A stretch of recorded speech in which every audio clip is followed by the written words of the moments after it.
అసెంబ్లీలో 42% రిజర్వేషన్ ఆమోదించడం హర్షించదగ్గ విషయమని కాంగ్రెస్ పార్టీ మండల ప్రధాన కార్యదర్శి గడ్డం కొమరయ్య, ఎస్సీ సెల్ మండల అధ్యక్షులు బొట్ల రవి అన్నారు. బీసీ బిల్లుకు శాసనసభ ఆమోదించడంతో జయశంకర్ భూపాలపల్లి జిల్లా చిట్యాల మండల కేంద్రంలో కాంగ్రెస్ పార్టీ ఆధ్వర్యంలో టపాసులు కాల్చి స్వీట్లు పంపిణీ చేసుకుని సంబరాలు జరుపుకున్నారు.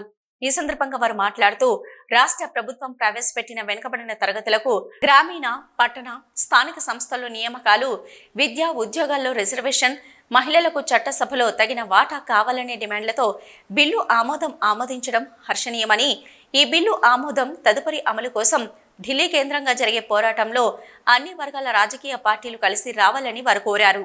దళితులకు మరి ఎస్సీ, ఎస్టీ, మైనార్టీ, బీసీలకు కూడా సరిపోయేంత ఫండ్ను కూడా ఇచ్చినందుకు కూడా ధన్యవాదాలు తెలుపుతున్నాం ముఖ్యమంత్రి వారిలోకి, బట్టి విక్రమార్క గారికి, మా ఎమ్మెల్యే గంట సత్యనారాయణ గారికి, మరి నాగారి పీతం గారికి, రాష్ట్ర చైర్మన్ గారికి కూడా మేము ధన్యవాదాలు తెలుపుతున్నాం. రాష్ట్ర ముఖ్యమంత్రి రేవంత్ రెడ్డి గారికి,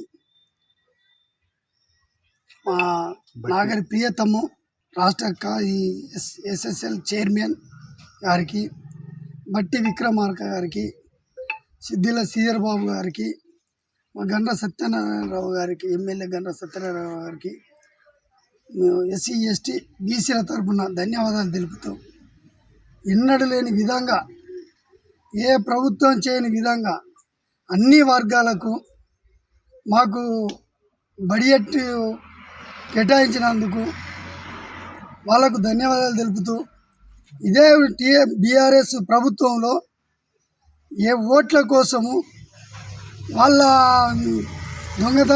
దండుకోవడం కోసము ఎస్సీ, ఎస్టీ, బీసీలది మాది కాంప్లిమెంట్ వాళ్ళది డబ్బు వేరే దిక్కు ఖర్చు పెట్టుకుంటూ వెనుకబడగొట్టింది. ఎస్సీలను అందరినీ అణగదొక్కి ఒక్క ఇట్టల రాజేంద్ర మీద గెలవడం కోసమే ఒక హుజురాబాదు అని, ఒక దళిత బంధు అని పేరు చెప్పి జనాలను మోసం చేసిన బీఆర్ఎస్ నాయకులకు ఇదొక దిట్టుగా సమాధానం ఇచ్చిన మా రేవంత్ రెడ్డి గారికి ధన్యవాదాలు తెలుపుతూ, మాకు ఈరోజు మేము ఎస్సీ, ఎస్టీ, బీసీలం అందరం కలిసి ఇలా సంబరాలు చేసుకున్నాం చిట్యాల మండలంలో. మాకు చాలా సంతోషంగా, బాగా ఆనందంగా ఉన్నాం. మేము ఇప్పుడు ఏం మాట్లాడినా మాకు అర్థమైతే లేదు. ధన్యవాదాలు తెలుపుతూ